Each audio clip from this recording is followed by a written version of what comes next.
Sam frowned. He knew tenant law. He wasn't going to spend a dime unless someone forced him.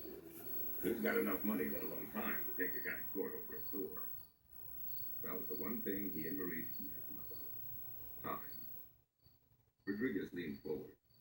But did Mr. Ed know you were a cop? Sam smiled, but his eyes were hard. He found out. You get rough? Nah. Sam shook his head. It wasn't worth it.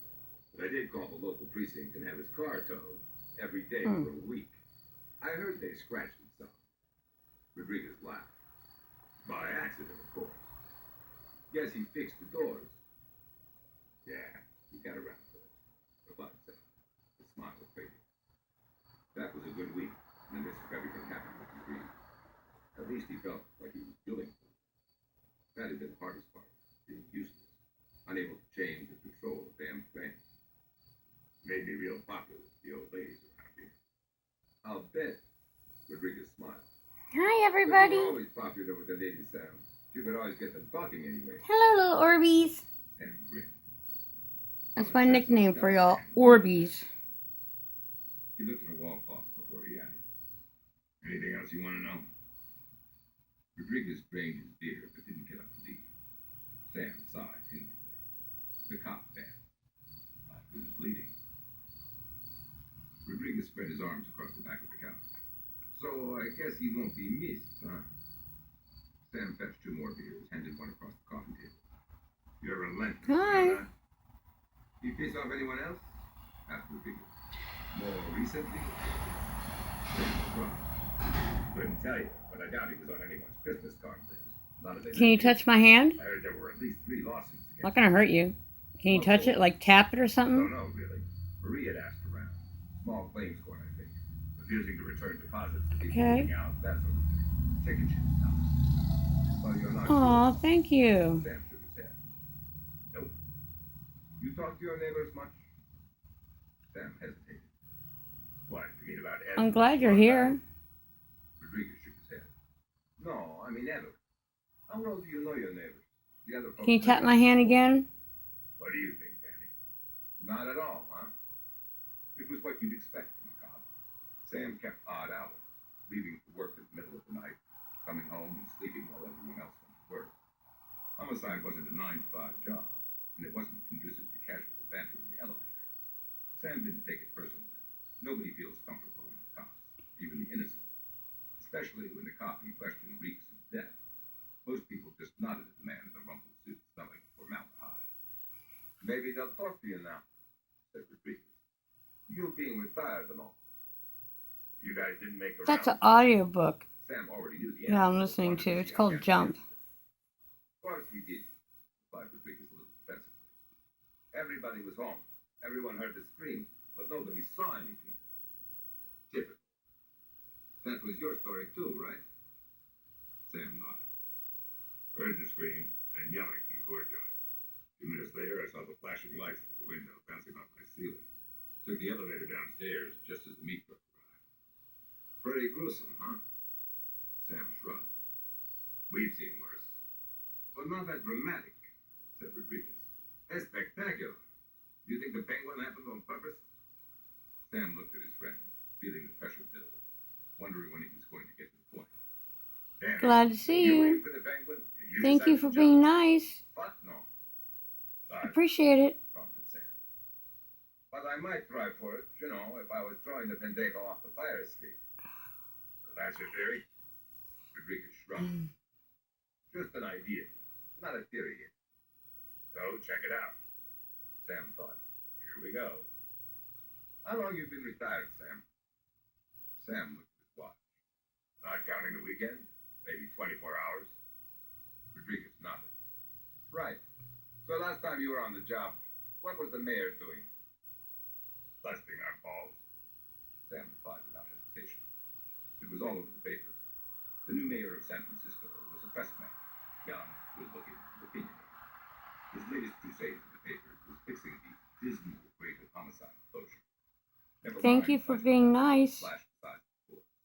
Forget that most of the deaths were gang-related, occurring in parts of town that the mayor's administration had turned its back on in terms of manpower. There were too many suspects, No help from the court, and no witnesses. The local residents didn't trust the cops because the force was spread too thin to have any real presence in the neighborhood. But those were cop properties, not the mayor.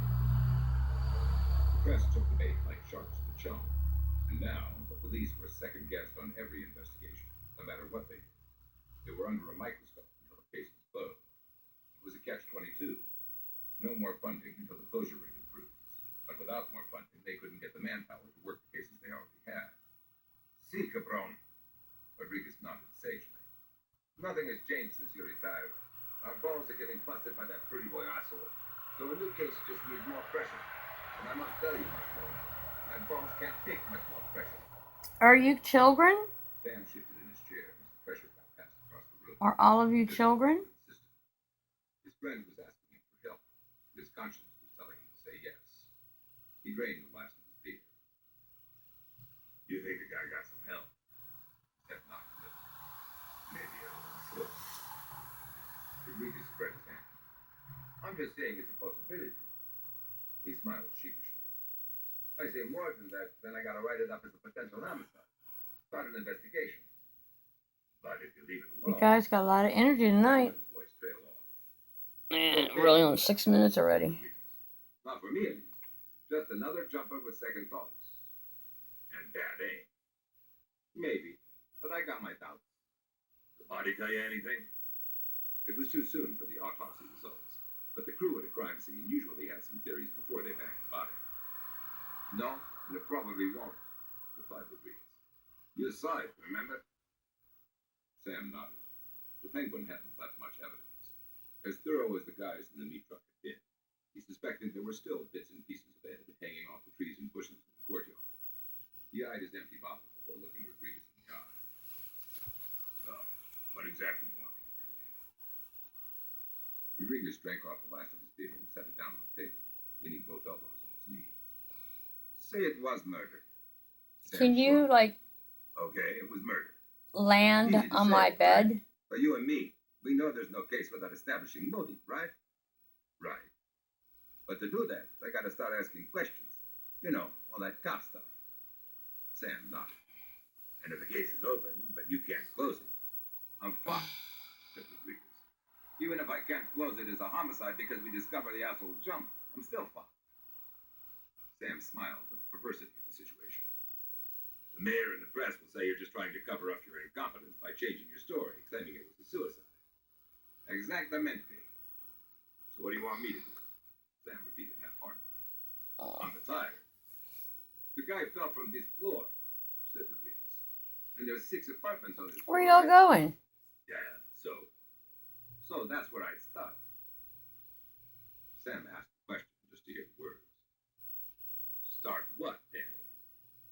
Getting to know your neighbors. Sam sighed. There's a problem with your theory. Rodriguez frowned. What? Sam held Danny's eyes for a long moment before answering. What if I killed him?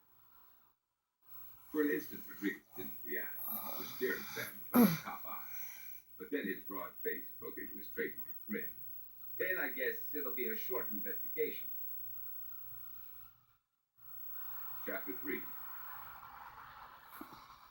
Larry was wondering if he could stab his brother under the table without anyone noticing. It was only a passive thought, a spur-of-the-moment plan. Abandoned as soon as the waitress brought their food, but it kept him calm and was thinking about it.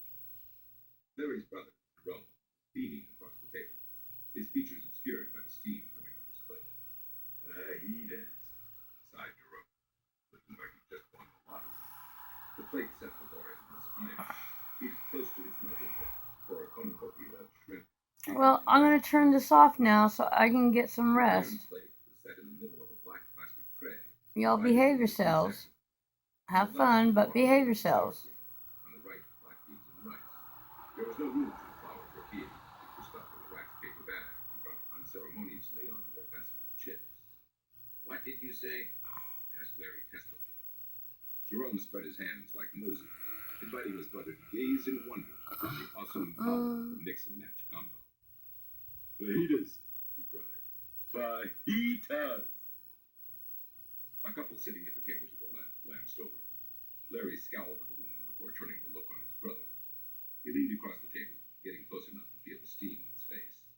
He wanted to get a good look at your rooms.